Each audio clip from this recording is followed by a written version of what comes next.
안녕하세요. 클릭 세상 속으로 박성호입니다. 나만 인터넷에서 많은 관심을 받은 이야기를 쉽게 풀어서 전해드립니다.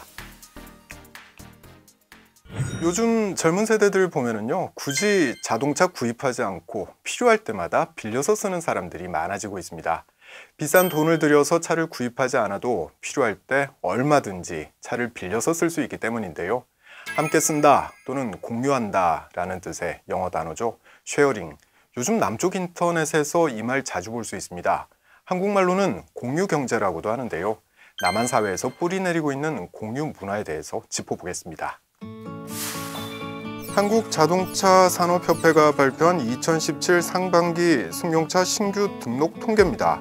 50대, 60대, 70대 차량 구매가 늘어난 것과는 대조적으로 30대가 구매한 승용차는 지난해보다 10% 이상 줄었습니다.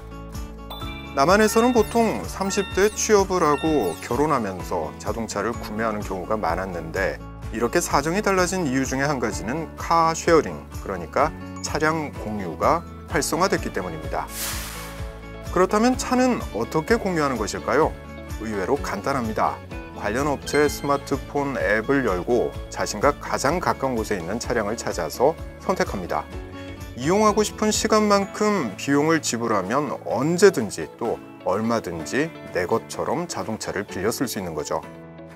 한 조사 결과에 따르면 차량 구매 대신에 차량 공유 업체를 이용하면 연간 300만 원, 그러니까 미화로 2,700달러 가량을 절약할 수 있다고 합니다.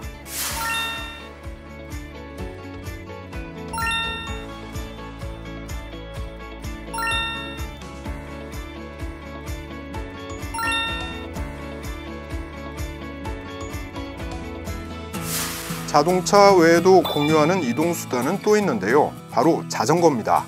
사람들이 많이 모이는 서울의 지하철역 주변에서는 어렵지 않게 자전거를 빌릴 수 있는데요. 바로 서울시에서 운영하는 공공자전거 따릉입니다. 따릉이 역시 스마트폰에 앱만 설치하면 누구든지 이용이 가능한데요. 서울 시내에는 700여 개의 따릉이 대여소가 있고 어느 곳에서나 자유롭게 빌리고 반납할 수 있습니다. 아마 화면을 보시면서 저 자전거 누가 훔쳐가거나 망가뜨려 놓으면 어쩌나 이런 생각하실 법한데요. 그런데 그냥 도로에 내다 놔도 훔쳐가는 사람은 거의 없습니다. 그러니까 이런 서비스가 가능한 거겠죠. 어쨌든 이 따릉이는 출퇴근길에 직장에서 지하철역이나 버스 정류장까지 타고 가거나 차가 막히는 도심을 이동하는 데 요긴합니다. 그리고 이용 가격도 1시간에 1,000원으로 저렴한 것도 큰 장점입니다. 그래서일까요? 따릉이 이용자는 하루에만 2만 명이 넘는다고 합니다. 이런 물건뿐 아니라 공간도 공유가 가능합니다. 대표적인 것 중에 하나가 사무실이죠. 넓은 공간을 빌려서 여럿이 나눠 쓰고 회의실, 인터넷 설비, 인쇄기기 등을 공동으로 사용하며 유지비를 줄일 수 있습니다. 그리고 이런 공유 문화는 집의 개념도 바꿔놨습니다. 나만의 집이 아니라 우리의 집이 생긴 거죠. 사생활 공간인 침실을 제외하고 거실, 부엌 같은 공용 공간을 다른 사람들과 나눠서 사용하는 건데요. 주거비 부담을 줄이거나 혼자 사는 외로움을 덜고 싶은 사람들이 주로 집을 공유하고 있습니다.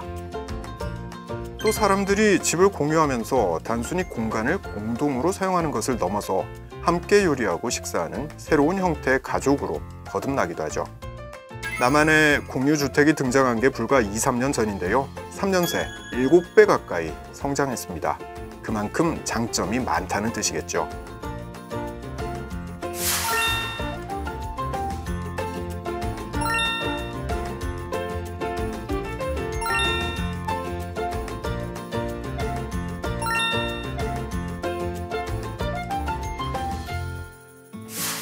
공유 경제는 이처럼 필요한 제품이나 서비스를 소유하는 게 아니라 필요에 의해서 빌려 쓰고 서로 공유하는 개념입니다.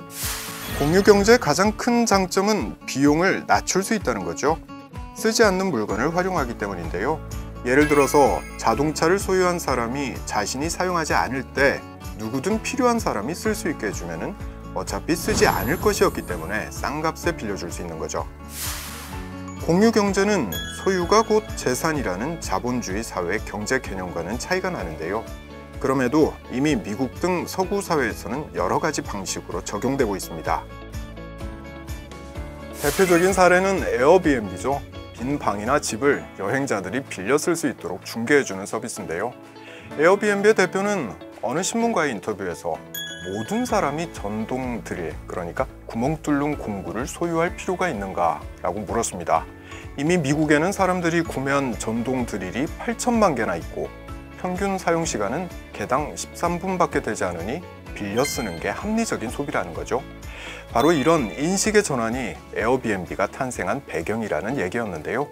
소유하고 경쟁하기보다는 공유하고 협업하는 공유경제, 그 실용적인 변화는 끊임없이 진화하고 있습니다.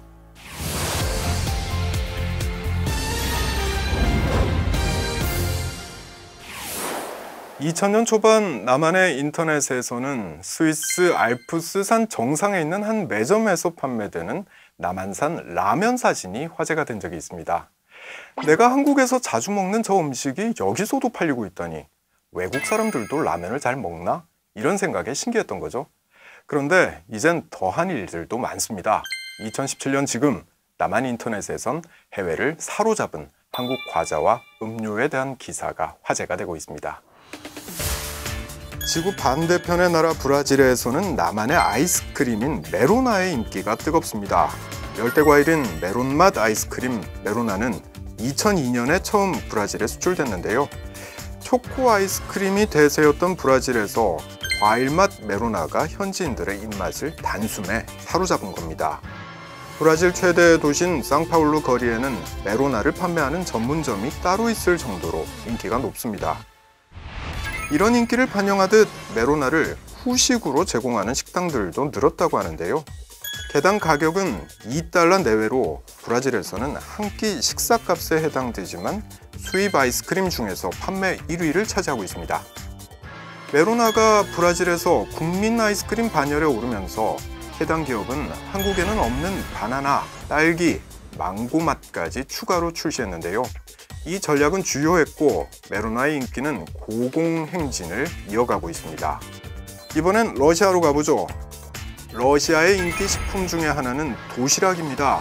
라면의 이름인데요.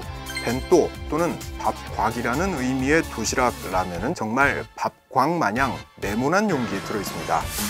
지난 1986년에 첫 생산된 도시락의 해외 누적 판매량은 무려 47억 개인데요.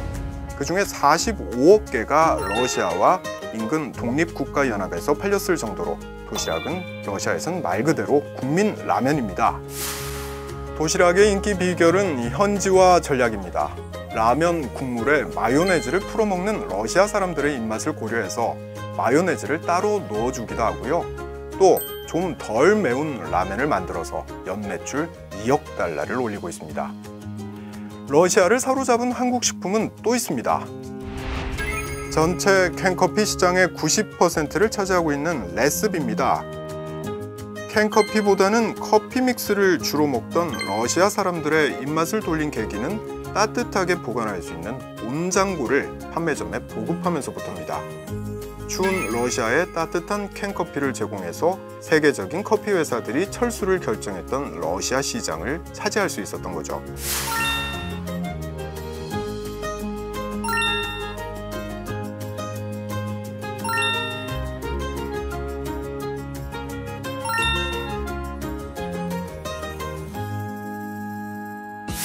여러분도 잘 아시는 초코파이도 세계 60여 개국에서 매년 21억 개 이상이 팔리고 있는데요. 그중 초코파이를 단연 많이 먹고 있는 나라는 중국입니다. 1997년 중국 시장에 처음 진출한 이후 결혼, 답례품 등으로 쓰일 만큼 지난 20년 동안 사랑받았습니다. 초코파이의 중국 이름은 좋은 친구를 뜻하는 하오리 여우인데요. 그 이름처럼 중국 사람들에게서 좋은 친구 대접을 받고 있는 거죠. 초코파이의 인기가 심상치 않은 곳은 또 있습니다. 바로 베트남인데요. 진출 8년 만에 초코파이의 누적 판매량이 20억 개를 넘어섰습니다. 이건 베트남 인구 9천만 명이 1인당 22개씩을 먹어야지 가능한 양인데요. 특이하게도 베트남에서는 초코파이가 제사상에도 올라간다고 합니다. 이는 재를 모시는 사람이 좋아하는 음식을 올리는 풍습 때문이라고 합니다. 이번엔 음료 얘기를 좀 해보죠. 한국이 음료를 가장 많이 수출하는 나라는 1위가 중국이고 2위는 미국인데요. 그런데 3위는 의외로 캄보디아입니다. 상대적으로 시장 규모가 작고 소득 수준이 낮은 캄보디아가 3위를 차지한 이유는 바로 바카스 때문입니다. 피로회복제 일종인 바카스는 마시면 지치지 않고 일할 수 있다라는 광고 전략에 힘입어서 더운 지역에서 고되게 일하는 캄보디아인들의 마음을 사로잡았습니다. 숙취를 없애주는 마법의 약이라며 인터넷과 사회관계망 서비스인 SNS를 통해서 입소문을 타면서 유명해진 한국 음료도 있습니다. 미국 온라인 상점에서도 판매되는 이 음료수의 이름은 IDH입니다. IDH, 이게 뭐지 의아하실 텐데요. 이 음료수의 진짜 이름은 갈아 만든 배입니다. 그런데 한글을 알지 못하는 외국인들의 눈에는 이 배라는 글씨가 영어 알파벳 IDH와 흡사해서 생긴 별칭인 거죠.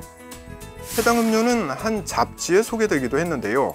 기사 내용은 과연 인터넷에 떠도는 풍문처럼 한국의 배음료가 숙취를 예방하는지 직접 실험을 해봤다는 겁니다. 그 결과 배음료는 숙취 해소에 효과가 있다는데요.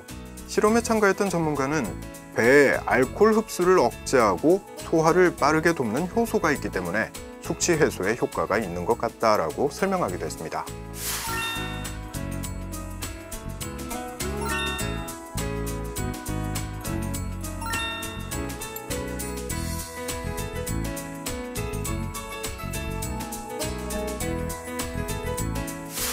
해외에서 국민과자, 국민라면 이렇게 대접받고 있는 한국 식품들.